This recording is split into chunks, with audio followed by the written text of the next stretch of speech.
इस स्टोरी की शुरुआत होती है और हम देखते हैं दो लड़कियों को जो कि एक बंद पड़ी हुई स्टोरेज कंपनी में कुछ चुराने के लिए आई थी, जो कि एक काफ़ी महंगा पाउडर था। एक निकी होती है तो दूसरी आलिया। वे लोग एक एक करके सारे के सारे गार्ड्स को मारकर उस चीज़ को चुराकर वहाँ से भागने लगते हैं, पर तभी यहाँ पर सीक्रेट एजेंसी के एजेंट आ जाते हैं और वे लोग उन्हें भागने नहीं देते। वे उन पर अटैक करते हैं और उन्हें पकड़ने की कोशिश करते हैं, कहीं वे उसको लेकर भाग ना जाएं। पर निकी और आलिया इस बात को समझ चुके थे कि जो वो चार एजेंट हैं उनके साथ काफ़ी अच्छी टेक्नोलॉजी के साथ भी काफ़ी ज़्यादा पावरफुल हैं, उन्हें रोकना आसान नहीं है। अब आलिया एक प्लान बनाती है। वो अपनी दोस्त निकी को वहाँ से भागने के लिए कहती है और वह डिसाइड करती है कि वह वहाँ पर रुक कर उन चारों एजेंट को रोकने की कोशिश करेगी तब तक कि उसकी दोस्त वहाँ से भाग ना जाए।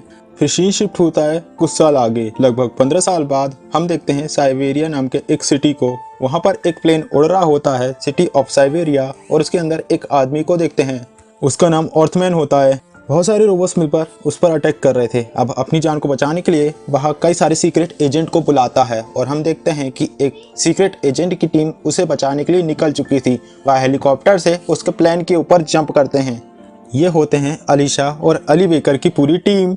अब ये लोग हेलीकॉप्टर के अंदर आने के बाद एक एक करके सारे के सारे रॉबर की पिटाई करना शुरू कर देते हैं। वे उनकी काफ़ी बेहतरीन तरीके से पिटाई करते हैं, पर उनमें से एक रॉबर उन पर बम ट्रिग्नोमेटिक करके फेंक देता है। बम ट्रिगर के कारण एरोप्लेन में होल हो जाता है। साथ ही हेलीकॉप्टर के इंजन्स भी खराब होने लगे थे। प्लेन आउट ऑफ कंट्रोल होकर अर्थ पे गिरने लगा था। हम देखते हैं वही ऑर्समैन को जो कि प्लेन से नीचे गिर चुका था। वही हम देखते हैं बेकर को जो कि प्लेन के होल को रिपेयर करने की कोशिश कर रहा था। वहीं एजेंट ली प्लेन को कंट्रोल करने की, यहाँ पर वह अपनी आयरिश पावर का यूज करने की सोचता है। वह उसे एक्टिवेट तो करता है, पर यहाँ पर काफी बुरी हालत थी। उसकी आयरिश पावर यहाँ पर वर्क कहीं नहीं कर पा रही थी। इन्फिनिटिव रेटिनल गैजेटल सिस्टम, ये सिस्टम काफी ज्यादा पावरफुल होता है, पर सिनारियो ऐसा था कि ये सिस्टम भी ठीक से वर्क नहीं कर पा रहा था। एजेंटली उसे कंट्रोल करने में काफी नहीं था। तभी उसे समझ नहीं आ रहा था कि आखिर ये सब हो क्यों रहा है और वह अपनी पावर का यूज नहीं कर पा रहा है। तभी यहाँ पर एक और एजेंट आता है जो कि उन्हीं की टीम का पार्ट था। ये फिट्स होता है। वह अपनी आयरिश पावर से प्लेन को कंट्रोल कर लेता है। वही हम देखते हैं बॉबी नाम की एक और एजेंट को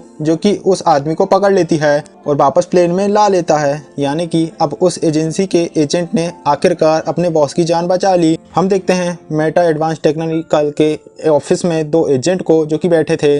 यहाँ पर आया था एजेंट अली जो उनसे रीजन पूछ रहा था कि आखिर ऐसा क्या हुआ कि वह अपनी आयरिश गैजेट का पावर का यूज नहीं कर पाया। तभी उनमें से जो लेडी थी वह उसे बताती कि बहुत ही जल्द एक नई टेक्नोलॉजी आने वाली है और हमारे सारे एजेंट उस टेक्नोलॉजी के अपग्रेडेड वर्जन का यूज करेंगे। पर ये गैजेट अभी थोड़े ही एजेंट को दिया गया है और वो भी और फिट को भी यही गैजेट मिले थे। साथ ही वह उसे रीज़न भी बताती है कि वह गैजेट काफ़ी ज़्यादा पावरफुल है और उसे कंट्रोल में करना हर किसी के लिए पॉसिबल नहीं है, इसलिए वह गैजेट उन दोनों को ही दिया गया है। वो गैजेट जो भी यूज़ करता उसका दिमाग काफ़ी मेंटली स्ट्रांग होना चाहिए, क्योंकि गैजेट के अंदर बहुत सारी पावर्स हैं और अगर कोई ऐसा आदमी जिसका मेंटल ठीक नहीं है वह इसका ठीक से यूज़ नहीं कर पाता और काफ़ी सारा नुकसान होने की संभावना थी। पर बैंक उसे बताती कि बहुत ही जल्द वे लोग उन लोगों के लिए भी आयरिश गैजेट का यूज़ करना अलाउ कर देंगे, उसकी परमिशन उन्हें दे देंगे। पर अभी इसमें थोड़ा टाइम लगेगा क्योंकि गैजेट अभी बना है, उसमें कई सारे एरर्स हैं जिन्हें अभी फिक्स करना बाकी है। अब एजेंट अली छुपकर अपने घर में जाता है। हमें पता चलता है कि दरअसल एजेंट अली के फादर थे जो कि काफ़ी बड़े बिजनेसमैन होते हैं। वहीं एजेंट अली की माँ अब उससे दूर जा चुकी हैं और उसके फादर अपने बिजनेस में बिजी होने के कारण अपने बेटे को टाइम नहीं दे पा रहे थे। अब एक दिन उसका दोस्त विक्टर अपनी माँ के साथ अली के घर में आता है तो उसे अपनी माँ की याद आती है और वह रोने लगता है। वहीं अली जो अपनी माँ को खो चुका था वह अपनी माँ को बहुत ज़्यादा मिस कर रहा था। वह उनके द्वारा दिए जाने वाले प्यार को मिस कर रहा था। अब उसके पास केवल उसके पिता थे और उसकी एक्सपेक्टेशन ये थी कि शायद ये प्यार उसके पिता से की तरफ से उसे मिले, पर उसके पिता तो बिजनेस में बिजी थे और काम में बिजी होने के कारण वह उसे थोड़ा सा भी क्वालिटी टाइम नहीं दे पाते। अब एजेंट अली को क्योंकि अपनी माँ की याद आ रही थी तो वह बहुत दुखी होता है और वह उनके रूम में जाता है और उनकी पुरानी मेमोरीज को देखता है। हमें पता चलता है कि दरअसल एजेंट अली की माँ कोई और नहीं बल्कि आलिया ही थी, जिसे हमने 15 साल पहले देखा था, जहां पर उसकी दोस्त निकी के साथ वह कुछ आर्टिफिशियल आर्ट चुराने के लिए गए थे और एजेंसी के लोगों ने उन पर अटैक किया था। तभी एजेंट अली को वहां पर एक पेन ड्राइव मिलती है जिसमें कुछ अजीब सा लोगो बना था। वह उस पेन ड्राइव की फाइल्स को लैपटॉप में लगाकर ओपन करने का ट्राई करता है, पर ऐसा पॉसिबल नहीं था, फाइल ओपन होते ही नहीं। तभी एजेंट अली को एक कॉल आता है जो किसी और का नहीं बल्कि एजेंट बेकर का होता है। वो उसे बताता है कि बहुत ही जल्द उसे एक मिशन के लिए निकलना होगा। एजेंट अली उसकी बात सुनकर तुरंत निकल पड़ता है बेकर की बताई हुई जगह में पहुंचने के लिए। वह उस जगह पर पहुंचता है तो उसे पता चलता है दरअसल बेकर ने उससे झूठ कहा था ताकि वो एजेंट अली के लंच कर सके और वो उसे साथ में लंच करने के लिए बुला सके। अभी यहाँ पर एलिशा आती है। वेकर जानता था कि एजेंट अली बिना रीज़न कहीं नहीं जा सकता था, इसलिए उसने झूठ बोलकर उसे बुलाया ताकि सभी लोग साथ में बैठकर लंच कर सकें और एक अच्छा क्वालिटी टाइम स्पेंड कर सकें। तभी हमारी नज़र एलिशा की तरफ जाती है। एजेंट अली वेकर को वही पेन ड्राइव दिखाता है जो उसे मिली थी और जिसमें अजीब सा निशान था। अभी ये लोग जिस जगह पर बैठे थे वहाँ पर एक लिफ्ट थी और ये लोग वहाँ से लिफ्ट से नीचे जाकर एक एजेंसी में जाते हैं और ये मेटामेड एजेंसी टेक्नोलॉजी कंपनी का बेसमेंट होता है। यहाँ पर वे लोग पहली बार जा रहे थे। हम देखते हैं वही आदमी ओथमन को जिससे इन्होंने बचाया था और इस बात की जानकारी हमें मिलती है कि ओथमन उस मार्टा डायरेक्ट एजेंसी की डायरेक्टर हैं। अब इनके बीच काफ़ी ज़्यादा डिस्कशन होता है और हम देखते हैं एजेंट रामा को। ये अपने सारे मेंबर्स को अपना अगला मिशन बताते हुए बताता है। ये लोग डिस्कस कर रहे थे एक अवंग नाम के आदमी के बारे में। उनका कहना था कि ये आदमी ने ही ओथमन के ऊपर अटैक करवाया था उन रोबोट्स के जरिए और इसका प्लान है उन रोबोट्स के जरिए कुछ भयानक करने का। इसे सुनने के बाद सारे के सारे एजेंट वहाँ से निकल जाते हैं अपने अपने मिशन की तैयारी करने के लिए और अवंग को रोकने के लिए। सीन शिफ्ट होता है और हम देखते हैं अवंग को जो कि एक मीटिंग में था और वह वहाँ पर अपने हथियारों की नुमाइश कर रहा था। दरअसल वह हथियारों को बेच रहा था। तभी यहाँ पर मेटा एजेंसी के सारे एजेंट आकर अटैक कर देते हैं और अलीशा और वेकर भी थे। इनका प्लान था किसी भी तरीके से अवंग को पकड़कर उसे खत्म करना, पर अवंग चालाक था और अपनी होशियारी दिखाते हुए वो वहाँ से निकल जाता है। पर एजेंट अली उसका पीछा नहीं छोड़ता। उनका प्लान था उसे पकड़ने का, पर तभी यहाँ पर एक और लड़की की एंट्री होती है जिसका नाम निकी होता है। निकी वही थी जिसे मूवी की स्टार्टिंग में हमने देखा था। निकी यहाँ पर अवंग के पास रखे हुए उस हथियार के लिए यहाँ पर आई थी। अब एजेंट अली निकी के ऊपर अटैक करना शुरू कर देता है। उसके पास यही रास्ता था एक उससे हथियार लेने का। ये लोग काफ़ी तगड़ी फाइट करते हैं, पर तभी एजेंट अली निकी के कानों में जो इयररिंग्स थी बनी हुई उसे नोटिस करती है। ये ठीक वैसा ही दिख रहा था जैसा कि पेन ड्राइव में बना था। अब वो काफ़ी कुछ सोच रहा होता है और सोच ही रहा होता है कि निकी यहाँ पर उसे सोचता हुआ देखकर उसे अपने कंट्रोल में कर लेती है। पर तभी यहाँ पर अलीशा की एंट्री होती है और अलीशा को देखकर निकी उसे ऐसा ही छोड़ के वहाँ से भाग जाती है।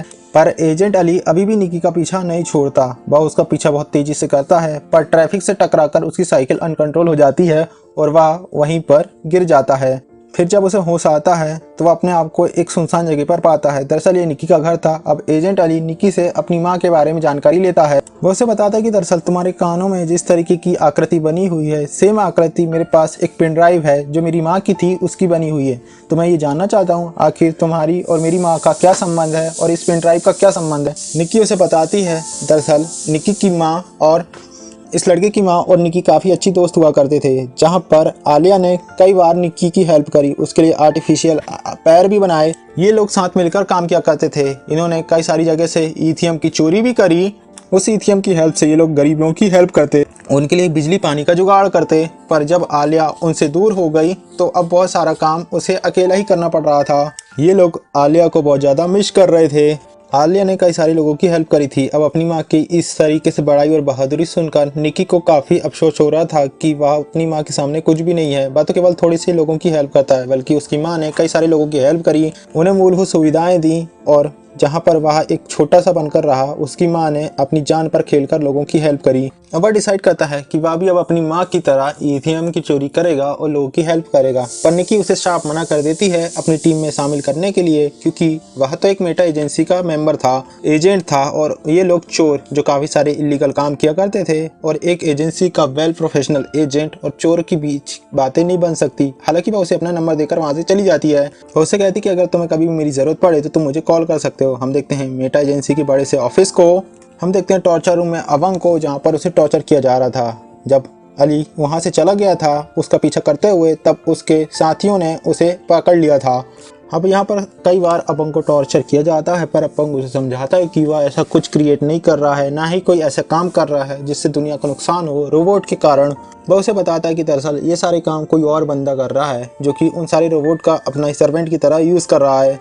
ये विक्रम होता है। अगर ड्रामा समझ जाते हैं कि विक्रम और ओथमैन दोनों साथ में मिलकर इस एजेंसी में काम किया करते थे। इस इन्फॉर्मेशन मिलने के बाद एजेंट राबा अपने साथियों को विक्रम के ऑफिस जाकर उसके खिलाफ सबूत इकट्ठा करने को कहता है। इनका प्लान था कि विक्रम के खिलाफ सबूत इकट्ठा करके वह उसे ऑर्थमैन को बताते और फिर उसे उसकी पोस्ट से निकला देते। इन लोगों का पहला प्लान था सबूत इकट्ठे करना और उसे उसकी जॉब से निकलवाना, ऑर्थमैन को भरोसा दिलाना कि वह गद्दार है। अब सारे के सारे एजेंट मिलकर पहुंच जाते हैं छानबीन करने, पर इस बार एजेंट अली एजेंट फ्रिक को अपने साथ ले जाने से मना कर देता है क्योंकि पिछले मिशन में उसके कारण बहुत सारी गलतियां हुई थी और वह उसे बाहर रुकने का ही कहता है। ये लोग वहां पर चले जाते हैं, पर तभी एजेंट अली को वो रूम मिल गया था जहां पर इथेरियम बहुत ज़्यादा संख्या में रखा हुआ था। अब वह इतने सारे इथेरियम जहां पर है उसकी सारी जानकारी निक्की को कॉल करके बता देता है। वहीं निक्की ने भी अपने सारे साथियों को बुला लिया था वहाँ पर इथेरियम को चुराने के लिए और विक्रम को भी इस बारे में पता चल जाता है। वह अपने सारे के सारे रोबोट को एक्टिवेट कर देता है। वहीं निक्की उन सारे इथेरियम को चुराने के बाद वहाँ से भागने लगती है, पर रोबोटों ने उनके ऊपर अटैक करना शुरू कर दिया था। अब यहाँ पर एजेंट अली अपनी पावर का यूज़ करता है। वो अपनी पावर का यूज़ करते हुए रोबोट को अपने कंट्रोल में लेकर उनकी हेल्प करता है। वहीं हम देखते हैं विक्रम को जो कि अपने साथियों को लेकर आखिरकार वहां पर पहुंच चुका था, जो कि काफ़ी ज़्यादा संख्या में थे। पर एजेंट अली क्योंकि अपनी आइस पावर की हेल्प से रोबोट को कंट्रोल कर पा रहा था, वह अपनी उन्हीं रोबोट का हेल्प करके उसी के मालिक के ऊपर अटैक करवा देता है। वही मौका देखकर वह सारा इथेरियम लेकर वहां से भाग जाता है। फिर जाकर वह अपनी आंट से मिलता है। ये उसकी माँ की बहुत ज़्यादा तारीफ कर रही होती है। वह उसे बताती है कि कैसे आलिया उनकी हेल्प किया करती थी और उनकी ज़रूरतों को पूरा करती थी निस्वार्थ भावना से।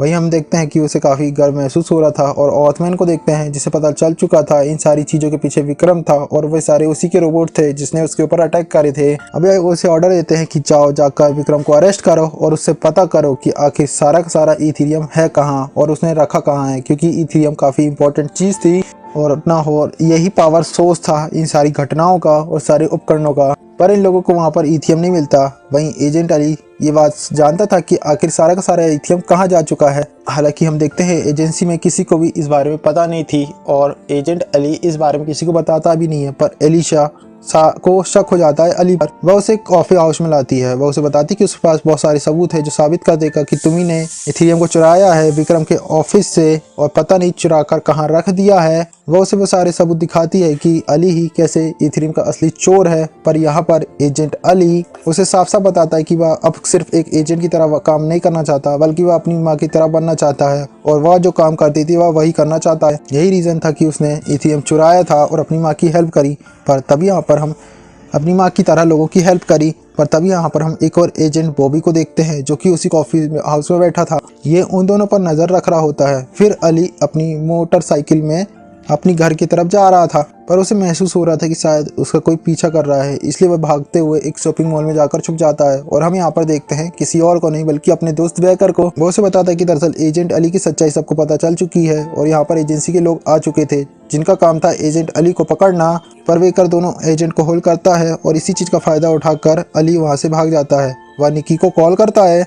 वो उसे बताता है कि वो उसकी हेल्प नहीं कर सकती और शहर में खासकर अगर उसे उसकी हेल्प चाहिए तो उसे उसके पास आना होगा। अब वह निक्की घर की तरफ जाने लगता है। पर हम देखते हैं यहाँ पर कि अब एजेंट बॉबी की भी एंट्री हो चुकी थी, जिसको भी यही काम मिला था। वह अली को पकड़ना चाह रहा था। अब इन दोनों के बीच फाइट होना शुरू हो जाती है और फाइट के दौरान जो एजेंट अली था वह बॉबी का जो आयरिस गैजेट है उसे डिस्ट्रॉय कर देता है। फिर वह वहाँ से भाग जाता है। तभी यहाँ पर एजेंट फिट आ जाता है और वो एजेंट बॉबी को उठाता है और वह इसकी इस कंडीशन को देखकर अंदर ही अंदर गुस्सा हो रहा था। वे लोग डिसाइड करते हैं कि वह एजेंट अली को पकड़ेंगे और उसे सजा देंगे क्योंकि उसने अपने ही साथी को चोट पहुंचाने की कोशिश करी है। वे सारे गुस्से में थे। वहीं एजेंट अली निक्की के बताई हुई जगह पर पहुंच जाता है, पर इससे पहले कि वह अंदर जाता एजेंट फिट वहां पर आ जाता है। वो आकर उस पर अटैक कर देता है। पर तभी यहाँ पर बेकर और एलिशा आ जाते हैं जो बड़े वाले एजेंट को रोकते हैं और उसे समझाने की कोशिश करते हैं। पर एजेंट अली इस चीज़ को मौका समझते हुए वहाँ से एलिशा के पास भाग जाता है। वही ये तीनों लोग भी अब उसका पीछा करते हुए उसे ढूंढते हुए वहाँ पर जाते हैं। यहाँ पर निक्की पहले से ही मौजूद थी और वे लोग अपनी साथी के साथ मिलकर एजेंट्स के ऊपर अटैक कर देते हैं और निक्की अब उनसे उनके गैजेट को छीन लेती है और अब उनकी पिटाई करना शुरू कर देते हैं। बेकर और एलिशा की भी अब बहुत तगड़ी पिटाई हो रही थी। अब अपने इतने साथियों की इस तरीके से पिटाई को देखकर वह निक्की को रोकता है कि वह उनके साथी को छोड़ दे और वह उन्हें इस तरीके से ना मारे। पर निक्की उन्हें समझाती है कि वह उन लोगों को इसलिए मार रही है ताकि वह अपने लोगों को बचा सके और ये लोग हमारे लोगों को नुकसान पहुंचाएंगे। पर निक्की यहाँ पर एजेंट अली की बातों को ना मानते हुए उन पर अटैक करने लगती है और निक्की जब अली ये सारी बातों को देखता है तो ये सारी बातों को देखने के बाद एजेंट अली को गुस्सा आता है और वह निक्की के ऊपर अटैक कर देता है। अब इन दोनों के बीच फिर से तगड़ी फाइट होना शुरू हो जाती है। पर निक्की ने एजेंट अली को मारकर बेहोश कर दिया था। और जब उसे होश आता है तो वह देखता है कि निक्की ने उसे उसके साथी के साथ कैद में रख लिया था और उनके सारे गैजेट्स को ले लिए थे। फिर निक्की ने अपना एथेरियम से बना हुआ पूरा सूट पहनकर वहाँ पर आती है और ये उसने सूट अपने लिए बनाया था और उसने वो सारे गैजेट को कंट्रोल में ले लिए थे जो कि इनके सारे एजेंसी के थे और सारे के सारे बहुत ज़्यादा पावरफुल थे। पर एजेंट अली उससे पूछता है कि आखिर वह उस आयरिस गैजेट को किस तरीके से कंट्रोल कर पा रही है, क्योंकि इस गैजेट को वही कंट्रोल कर पाता है जिसके लिए ये गैजेट बनाया गया है। पर निक्की की माँ उसे बताती कि दरअसल आयरिस गैजेट का इन्वेंशन किसी और ने नहीं बल्कि उसी की माँ ने किया था। और इस बात की इन्फॉर्मेशन उसे उस पेन ड्राइव से मिली जो कि एजेंट अली ने ही निक्की को दिया था। उसी पेन ड्राइव का यूज़ करके निक्की ने ये सारी बातें सीखी है और आलिया ने कि वही उस डिज़ाइन को बनाया था और उसकी डिज़ाइन की बहुत सारी इन्फॉर्मेशन को और टेक्नोलॉजी की जानकारी को उसने पेन ड्राइव में सेव करके रखा था। फिर सीन शिफ्ट होता है उसी पास्ट वाली मूवमेंट में जहाँ पर निक्की और आलिया दोनों साथ मिलकर गए थे उस इनमें आर्टिफैक्ट को चुराने के लिए, जो कि काफ़ी ज़्यादा इम्पोर्टेंट था और ज़्यादा कीमती भी। यहाँ पर बहुत सारे एजेंट ने उनके ऊपर अटैक कर दिया था। हम देखते हैं आलिया को जो कि उन एजेंट से फाइट कर रही थी और वह इस फाइट में हार नहीं पाई थी, बल्कि आलिया और उन एजेंट की भी दोस्ती हो गई। अब आलिया एजेंट के साथ मिल जाती है और एजेंट ने भी आलिया से दोस्ती कर ली थी क्योंकि आलिया काफ़ी ज़्यादा पावरफुल और इंटेलिजेंट थी। और निक्की जब ये सारी चीज़ें देखती है तो वह अब आलिया को अपनी दुश्मन समझने लगती है, क्योंकि अब आलिया एजेंट के साथ मिल चुकी थी और अब शायद वह चोरी भी नहीं करती और अब ये लोग चोरी नहीं करते तो इनका गुजारा चलता कैसे। उसे लग रहा था कि आलिया ने उसे धोखा दिया है, इसलिए वह अपने साथियों के साथ मिलकर उनके अंडरग्राउंड बेस में काफ़ी सारे मिसाइल को लॉन्च करवा देती है। आलिया को जब इस बारे में पता चलता है तो वह जाती है निक्की से फाइट करने के लिए और अब यहाँ पर दोनों के बीच काफ़ी तगड़ी फाइट होना शुरू हो जाती है। फिर आलिया निक्की से उस रिमोट को भी ले लेती है जिसके ज़रिए वह काफ़ी सारी मिसाइल्स को कंट्रोल कर सकती थी। वहीं आलिया अब अपनी आइरिस पावर का यूज़ करती है बाकी की मिसाइल्स को रोकने के लिए, पर काफ़ी ज़्यादा पावर का यूज़ करने के कारण अब उसकी वहीं पर जगह पर ही मौत हो चुकी थी और उसने अपना सेक्रीफाइस कर दिया। आलिया ने काफ़ी सारे बेगुनाह लोगों को बचाने के लिए अपनी जान गंवा दी और यहाँ पर जबकि आलिया की कोई गलती भी नहीं थी, उसने तो बस सच्चाई करी और भलाई करने में भी उसने अपनी जान खो दी। अब ये सारी बात सुनने के बाद एजेंट अली को गुस्सा आ रहा था कि उसने उसकी मदद करी जिसकी वजह से उसकी माँ की जान गई। निक्की जिसने उसकी माँ की जान ली, उसे अपने आप में काफ़ी ज़्यादा गुस्सा आ रहा था और वह रोने लगता है, जहाँ पर उसके बाकी के एजेंट उसे समझाते हैं और उसे गिल्ट से बाहर निकालने में हेल्प करते हैं। पर तभी यहाँ पर आ जाता है विक्रम और अब विक्रम और निक्की के बीच फाइट होना शुरू हो जाती है। पर तभी यहाँ पर आ जाती है वही कैट और आंटी जो कि वहाँ पर बंधे हुए सारे एजेंट को आज़ाद करा देते हैं। साथ ही वह अली को उसका आयरिस गैजेट भी दे देती है जिसकी हेल्प से वह फिर से पावरफुल हो गया था। तभी हम देखते हैं ऑर्मन को जो कि सभी लोगों को भाषण दे रहा था और बता रहा था कि कैसे उनकी एजेंसी का काम है लोगों की सुरक्षा। पर निक्की यहाँ पर काफ़ी सारे रोबोट के साथ आती है और ऑर्मन पर अटैक कर देती है। अब ये सारे लोग मिलकर ऑर्मन पर अटैक कर रहे थे, साथ ही मासूम लोगों पर भी। अब ये सारा बहुत बेकार सीन था। वहीं ऑर्मन जिसकी एजेंसी का काम था लोगों को बचाना, वो भी अब यहाँ पर समय पर मौजूद नहीं थी। अब ये लोग हालांकि उन रोबोट का सामना करते हैं, पर तभी यहाँ पर एजेंट अली आ गया था अपनी साथियों के साथ मिलकर और वो वहाँ पर एक प्रोटेक्ट शील्ड क्रिएट कर देता है जिसके अंदर ऑर्मन सुरक्षित था। रोबोट भी ज़्यादा इम्पैक्ट नहीं कर पा रहे थे, पर निक्की को इस पर काफ़ी ज़्यादा गुस्सा आ रहा था और वह एजेंट अली पर अटैक कर देती है। तभी यहाँ पर काफ़ी सारे एजेंट भी आ जाते हैं और ये सारे के सारे लोग मिलकर निक्की के बनाए हुए रोबोट और निक्की के साथ फाइट करना शुरू कर देते हैं। हालांकि रोबोट काफ़ी ज़्यादा पावरफुल थे और निक्की के पास सारे के सारे गैजेट का एक्सेस था। अब निक्की अपने ऑथेंटिक आयरिस गैजेट का यूज़ करती है और उसका यूज़ करके सारे के सारे एजेंट को कंट्रोल करने की कोशिश करती है। अब क्योंकि सारे के सारे एजेंट अब निक्की की तरफ ही हो जाते हैं, पर अली को भी यहाँ पर गुस्सा आता है और वो अपनी गैजेट का यूज़ करता है। वह निक्की के ऊपर अटैक कर देता है, पर वह अपने ऑथेंटिक गैजेट का अच्छे से यूज़ नहीं कर पा रहा था। वह निक्की से हार जाता है और बेहोश होकर गिर जाता है। वहीं एजेंट अली उस आयरिस वर्ल्ड में टेलीपोर्ट हो जाता है। यहाँ पर वह अपनी मदर आलिया से मिलता है। वह उसे बताता है कि कैसे वह अपना ऑथेंटिक आयरिस गैजेट का यूज़ कर ही नहीं पा रहा है, अच्छे से वह उसे टैकल नहीं कर पा रहा, ना ही उसकी पावर का यूज़ करना उसे आ रहा है। उसकी माँ उसे बताती कि दरअसल जब उसकी माँ ने पहली बार उस गैजेट का यूज़ किया तब उसे भी उसका यूज़ करना नहीं आ रहा था, पर उन्होंने हार नहीं मानी और उसका ट्राई करते रहे। ट्राई करने के बाद वो इम्प्रूव हुआ और वो उसे बताता है कि उसने कई बार बिना ऑथेंटिक गैजेट के भी फाइट करी है और जो भी उस गैजेट का यूज़ करता है उसके अंदर काफ़ी ज़्यादा कॉन्फिडेंस होना चाहिए। फिर इन सारी बातों को जानने के बाद एजेंट अली भी अब कॉन्फिडेंस से भर जाता है। वो काफ़ी ज़्यादा कॉन्फिडेंट हो चुका था और अब वह अपनी पावर का फुल पोटेंशियल आयरिस पावर का यूज़ कर सकता था। पर उसे भी पता चलता है कि अगर वह इस पावर का यूज़ करेगा तो वह उन सारी बातों को भूल जाएगा, उन सारे पलों को जो कि उसने अपनी माँ के साथ अभी पास्ट में अभी फील करे हैं। ये बातों को जानने के बाद इमोशनल हो जाता है और फिर वह अपने नॉर्मल वर्ल्ड में आ जाता है। अब उसे सामना करना था निक्की का और उसे अपनी पास्ट की सारी चीज़ों का बदला लेना था। अब उस गैजेट का यूज़ करने के बाद एजेंट अली अपनी पावर का यूज़ कर पा रहा था और वह अब देखते ही देखते आलिया पर भारी पड़ रहा था। वह निकी को इजीली हरा देता है। वहीं निकी जो कि अब उससे हारने लगी थी, ऐसी सिचुएशन देखने के साथ वह अपने साथ ही ऑथेंटिक गैजेट को भी नष्ट करने का सोचती है। पर हमें यहाँ पता चलता है कि दरअसल आलिया ने ऑथेंटिक गैजेट की कई सारी कमांड को पहले ही नष्ट कर दिया था, क्योंकि वह नहीं चाह रही थी कि किसी के भी साथ हाथ ये वाला ऐसा गैजेट लगे जो कि लोगों की बुराइयों के बारे में सोचता है। और इसी के साथ अली ने उसे हरा दिया था। अब ये सभी लोग जाते हैं एजेंट यंग और चंग के पास, जहां पर अली के ऊपर ये सारे लोग गुस्सा हो रहे थे, क्योंकि अगर उसने ये गलती अनजाने में करी, इसलिए वो दोनों डिसाइड करते हैं, एक बड़ा डिसीजन लेते हैं और बताते हैं कि अब एजेंट अली कभी भी अपनी आयरिस गैजेट का यूज़ नहीं कर पाएगा, क्योंकि उसने एजेंसी के नियमों का पालन नहीं किया और उन्हें तोड़ा। तब एजेंट अली उनकी बातों को सुनता है और उन्हें बताता है कि बिना आयरिस गैजेट के भी वह काफ़ी अच्छा इंसान बन सकता है और लोगों की हेल्प कर सकता है, उसे गैजेट की ज़रूरत नहीं है। वो उन्हें बताता है कि वह अब बिना आयरिस गैजेट के ही लोगों की हेल्प करेगा और साबित कर देगा कि बिना आयरिस गैजेट के भी एक अच्छा एजेंट बना जा सकता है। वह अब लोगों की और भी ज़्यादा पहले से और भी अच्छे से हेल्प करेगा। हालांकि उसके पास गैजेट नहीं है। उसकी बात सुनकर दोनों एजेंट मिलकर उसे एक गिफ्ट देते हैं। ये गिफ्ट होता है एक वीडियो जिसमें एजेंट अली अपनी माँ को देखता है। दरअसल ये वीडियो उसकी माँ का था। इस वीडियो में वह देख पा रहा था कि कैसे उसकी माँ बहुत सारे लोगों से अकेले ही फाइट करती हैं। ये वीडियो बनाया था उस एजेंसी ने जिस एजेंसी में एजेंट अली एजेंट था, और अब इस वीडियो को देखकर वो काफ़ी ज़्यादा खुश था। हमें पता चलता है कि आलिया इसी एजेंसी का हिस्सा थी और सबसे काबिल एजेंट भी। अपनी माँ के कामों को देखकर उसे काफ़ी ज़्यादा गर्व फील हो रहा था और वह अपने इन माँ के द्वारा किए हुए कामों को भी कंटिन्यू रखता है। वह लोगों की हेल्प करता है और जैसे कि आलिया जिन लोगों की हेल्प किया करती थी वह उनकी हेल्प करता है और सभी लोग काफ़ी खुश थे। और इन सारी चीज़ों को देखकर एजेंट अली भी बहुत ज़्यादा खुश था। और इसी के साथ ही प्यारी सी मूवी यहाँ पर खत्म हो जाती है। आई होप ये वीडियो आपको अच्छा लगा। Please please please please video अच्छा लगा प्लीज़ वीडियो को लाइक कर, चैनल को सब्सक्राइब करना ना भूलें, क्योंकि मुझे आपके अभी सपोर्ट की बहुत ज़्यादा ज़रूरत है। आपका एक सब्सक्रिप्शन मुझे मोटिवेट करेगा अपनी अगली वीडियो को बनाने में।